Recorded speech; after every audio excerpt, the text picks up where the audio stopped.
A wine review is an assessment of a bottle of wine that typically comes along with a description and a score from a critic. Are these important? Do they matter anymore? I'm Aubrey Terezes. I'm a Palate Club sommelier, and today we're going to discuss wine critic reviews.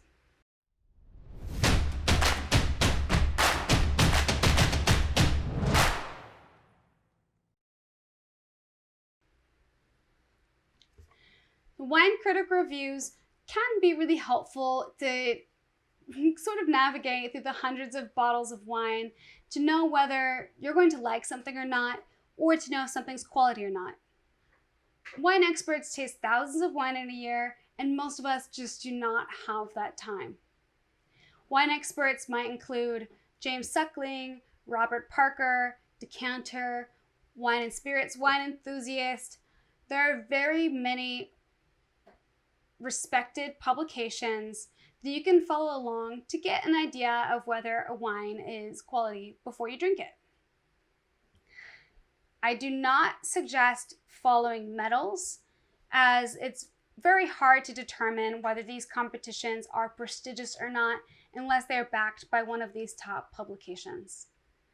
The thing is that even though all of the judges are going to be professionals, the entries may not be that prestigious. So you might find the winner of a pool of crap. The other danger here with competitions is also true for wine critics with something called palate fatigue. Now, when you're tasting hundreds of wine for a day, which is what happens, after a while, even if you're spitting and even if you are a top taster, you do sort of get tired on your palate. So there tends to be a bias towards bigger, bolder, more powerful wines because they have more personality and are going to stand out more after you're tasting hundreds of wines. Now, wine critics will typically go to visit some wineries in a region that they specialize during a day. But trust me, you can still taste 100 wines between 5 wineries, depending on where you are. The other danger with following reviews is that they're going to be biased towards their taste. Now, a very famous example of this is Robert Parker, who is known for very big, oaky, dark, concentrated wines.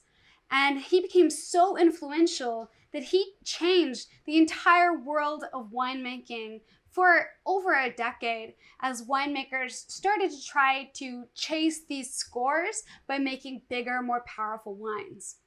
Now, if that is your style, or if your taste is the same as a critic, then that's awesome and that's easy to follow.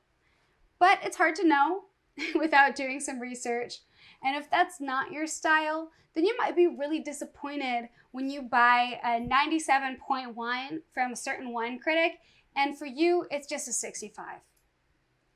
That's why at Palate Club, we put so much emphasis on your personal reviews, and that is the only thing that makes up your palate profile.